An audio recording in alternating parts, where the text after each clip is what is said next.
It's great to be here with you and answer some of your questions about strata. And what is strata? Strata is a collective ownership within one block of land. And it's the subdivision of one block of land, either vertically and or horizontally, so that multiple owners can own within the same block of land. Now there's two key things that you need to keep in mind. What is your ownership as the owner, the lot owner's property, and what is common property, i.e. property that is owned by everyone.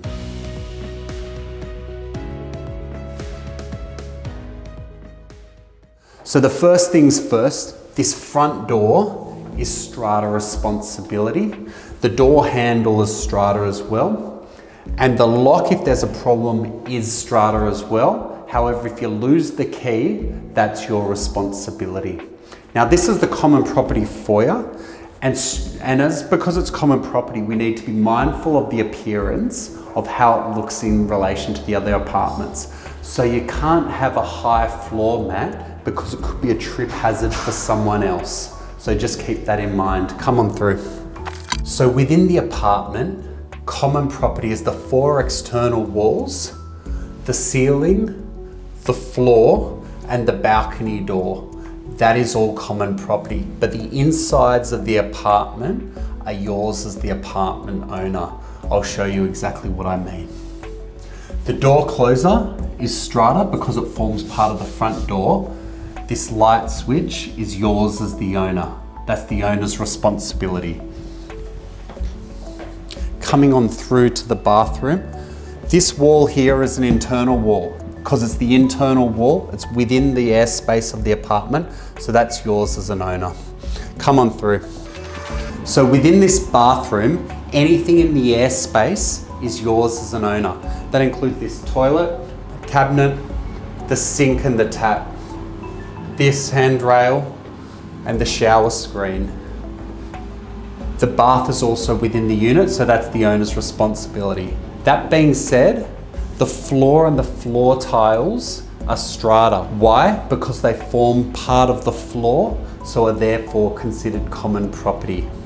And that exhaust fan that you can hear whirring, the motor is up on the roof. So if there's a problem with the motor up on the roof that's servicing multiple apartments, that is also strata as well.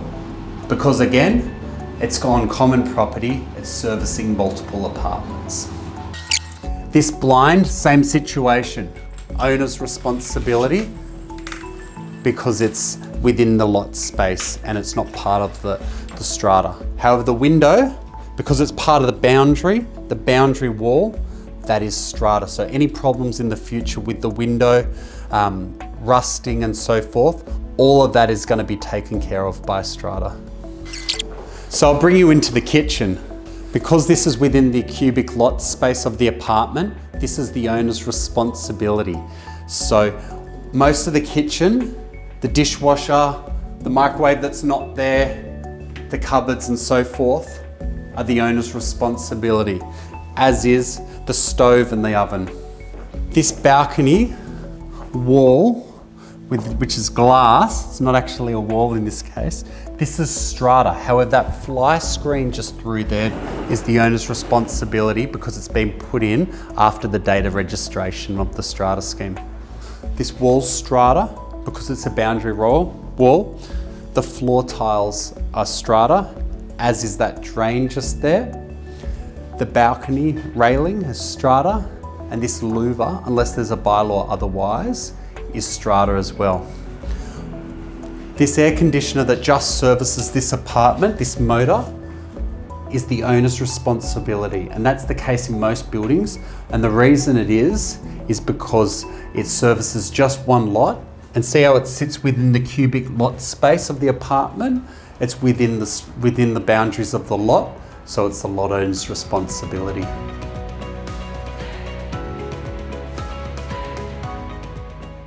The bylaws are the rules for each strata building. They're usually quite similar, however, every building has different bylaws registered for their building. So the most important thing for you is to see what the rules are for your building and make sure you understand the rules and responsibilities of a strata so that you can have a peaceful, good life in your strata with the residents around you. Now, the first bylaw I want to talk to you about is visitor parking.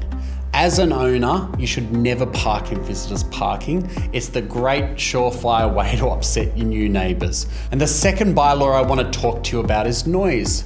Now, noise within a strata is normal. Take that for granted. However, usually there's shift workers, people, nurses, doctors, all that sort of thing within a strata building. So you need to make sure that you're mindful of the other residents in your block.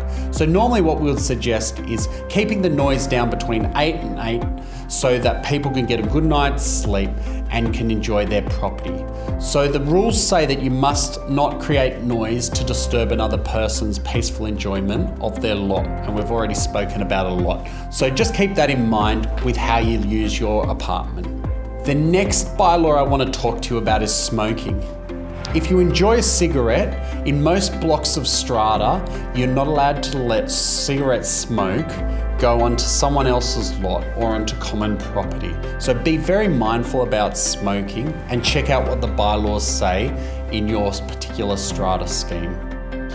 Appearance of the lot. So it's really important that the appearance of your lot from the outside is in keeping with the rest of the strata.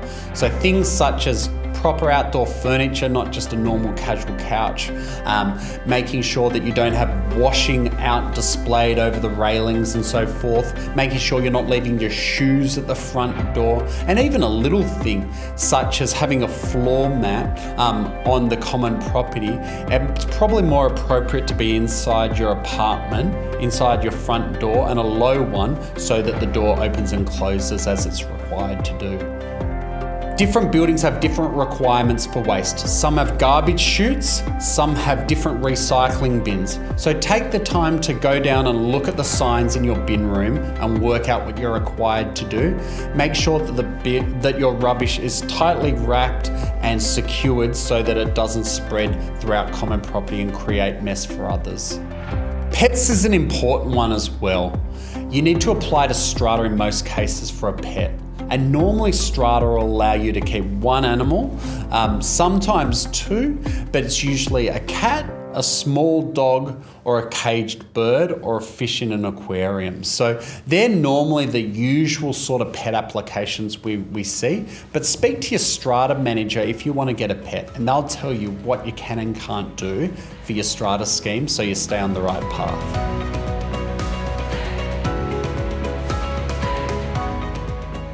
Well, that common property won't clean itself and it won't insure itself. So all of these things that you would expect in property ownership, such as cleaning, water usage, insurance, maintaining the fire services, all of them come at a cost. So all the owners put together money and raise a budget and pay out the money in order to maintain all the areas of common property. Now there's two areas of common property maintenance that you need to think about. There's the day-to-day maintenance and the future major maintenance, such as re-roofing and painting. So we have two funds, the administrative fund for the day-to-day and the capital works fund for the future. So the administrative fund is raised for all the day-to-day expenditure that I just mentioned: cleaning, water, gardening, electricity, minor repairs and maintenance, fire services, all those things that we know happen in every building. And the next thing is the savings account, the capital works fund. So every 7 to 10 years, you need to repaint your building.